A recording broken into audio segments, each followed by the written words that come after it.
Here is the review of Thodarum. యాక్చువల్ గా ఈ మూవీని ఎప్పుడు థియేటర్ లో రిలీజ్ అయినప్పుడే చూడాల్సింది, బట్ ఎక్కడ థియేటర్లో అవైలబిలిటీగా లేకపోవడం, దగ్గరలో మూవీ ఎక్కడ ప్లే అవ్వకపోవడం వల్ల చూడడం కుదరలేదు. సో ఫైనల్లీ మూవీని అయితే ఓటీటీలో రిలీజ్ చేశారు. జియో హాట్స్టార్ లో స్ట్రీమ్ అవుతుంది, తెలుగులో అవైలబుల్ గా ఉంది, అండ్ తెలుగు డబ్బింగ్ కూడా చాలా బాగుంది. అండ్ ఇక మూవీ ఎలా ఉంది అనే విషయానికి వచ్చేస్తే, మనకి ఇప్పుడు రాజమౌళి గారు ఏదో ఒక ఈవెంట్ లో చెప్పారు, విలన్ అనేవాడు స్ట్రాంగ్ గా ఉండి వాడు ఎక్కువ క్రూయాలిటీతో ఉన్నప్పుడు అది మనకు చూపించినప్పుడు హీరో కామ్ గా ఉండి ఆ ఎమోషన్ మనకి ఎక్కి హీరో తిరిగి రివర్స్ అయినప్పుడు దాంతో పాటు మనం కూడా రియాక్ట్ అవుతాం. That is called cinema, that is called emotion అంటారు. సో ఆ ఎమోషన్ తో కూడిన ఫైట్ తర్వాత వచ్చే హీరోయిజం ఏదైతే ఉంటుందో ఆడియన్స్ తో విజిల్స్ క్లాప్స్ పడేలా చేస్తాయి. ఈ మూవీలో కూడా అలాంటి కాన్సెప్టే, అలాంటి ఎమోషనే ఉందని చెప్పాలి. ఫస్ట్ ఆఫ్ ఆల్ మూవీ మాత్రం నాకు నచ్చింది గైస్, కిరాక్ ఉంది.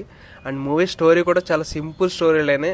ఇది ఒక revenge drama thriller genre. So మీకు అర్థమైపోయి ఉంటుంది రివెంజ్ అనగానే. స్టోరీ ప్లాట్ చూసుకుంటే మన హీరో ఒక టాక్సీ డ్రైవర్, చిన్న ఫ్యామిలీ, హ్యాపీగా గడుపుతూ ఉంటాడు ఫ్యామిలీతో, ఒక మిడిల్ క్లాస్ ఫ్యామిలీ. తన కార్ అంటే ఆయనకు చాలా ఇష్టం. అయితే అనుకోకుండా ఒక రోజు మన హీరో ఎక్కడికో బయటకు వెళ్లాల్సి వస్తుంది. ఆ టైంలో పోలీసులు కార్ ని తీసుకుపోతారు. తీసుకుపోయాక మన హీరో అక్కడికి వెళ్ళాక ఒక కమిట్మెంట్ ఇస్తాడు. ఆ కమిట్మెంట్ ప్రకారం వాళ్ళని ఒక చోటకు తీసుకెళ్తాడు. సో ఆ కమిట్మెంట్ ఏంటి, ఎందుకు కార్ వెళ్ళింది, దానివల్ల హీరో పడ్డ ప్రాబ్లమ్స్ ఏంటి, హీరో దాని నుంచి ఎలా బయటపడ్డాడు, ఇది ఓవరాల్ గా మూవీ స్టోరీ బ్రీఫ్ లైన్ అయితే. అండ్ మూవీ స్టార్టింగ్ నుంచి చూస్తే వీళ్ళ క్యారెక్టరైజేషన్ రాసుకునే విధానం నుంచి ప్రతి క్యారెక్టర్ కూడా ఆ క్యారెక్టరైజేషన్ లో ఇన్వాల్వ్ అవడం, క్యారెక్టర్ కి ఎక్కడెక్కడ ఎలివేషన్ ఇవ్వాలి, ఎక్కడెక్కడ రివీల్ చేయాలి, అలాగే బ్యాక్గ్రౌండ్ మ్యూజిక్ ని ఎలా పిక్ చేసుకోవాలి, సినిమాటోగ్రఫీ షాట్స్ ఎలా డిజైన్ చేయాలి. అండ్ జేక్స్ బిజాయ్ గారు ఈ బ్యాక్గ్రౌండ్ మ్యూజిక్ మాత్రం నెక్స్ట్ లెవెల్. అసలు యునానిమస్ గా గూస్ బంప్స్ వచ్చాయి నాకు చూస్తున్నంత సేపు. టెక్నికల్ గా మూవీ మాత్రం కిరాక్ ఉంది.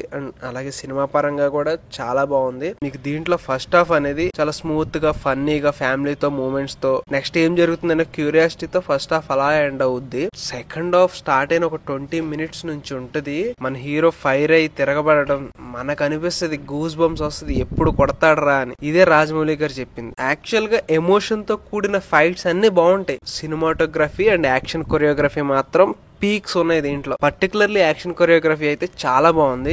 ఎలివేషన్ సీన్స్, సినిమాటోగ్రఫీ సీన్స్, అసలు సినిమాటోగ్రఫీ ఏ యాంగిల్ లో పెడితే పర్ఫెక్ట్ గా మలయాళం గారు ఒక ఆరా చూపిస్తారు, ఆ ఆరా పర్ఫెక్ట్ గా పెట్టారని చెప్పాలి. నాకు అక్కడక్కడ మన్యం పులి, దృశ్యం ఈ వైబ్స్ అయితే కనిపించినాయి నాకు. సో మన్యం పులి తెలిసిందే కదా, మంచి యూజ్ హిట్ అయిన మూవీ అది. అలాగే దృశ్యం కాన్సెప్ట్ దీనికి కొంచెం లింక్ అయినట్టు ఉంటది అక్కడక్కడ కొంచెం ఫస్ట్ హాఫ్ వరకు. సెకండ్ హాఫ్ నుంచి ఫుల్ రివర్స్. సెకండ్ హాఫ్ నుంచి మన్యం పులి రేంజ్ లోకి వెళ్ళిపోద్ది. నాకు తెలిసి మోహన్ లాల్ గారి రీసెంట్ మూవీస్ తో పోలిస్తే చాలా బెటర్. ఈ మూవీ రిలీజ్ అవ్వక ముందు 2 months బ్యాక్ రిలీజ్ అయింది L2 ఎంపరాన్. అది చాలా మందిని డిసప్పాయింట్ చేసింది, దాంట్లో నేను ఒకడిని. లూసిఫర్ రీమేక్ కరంగానే చాలా ఎక్సైట్ అయ్యాను, బట్ మొత్తానికి గాలి తీసేసింది. కానీ అన్ఎక్స్పెక్టెడ్ గా వచ్చింది ఈ మూవీ మాత్రం చాలా బాగుంది.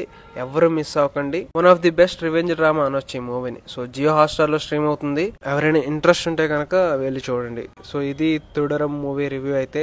నెక్స్ట్ మూవీతో మళ్ళీ కలుద్దాం. Until then bye.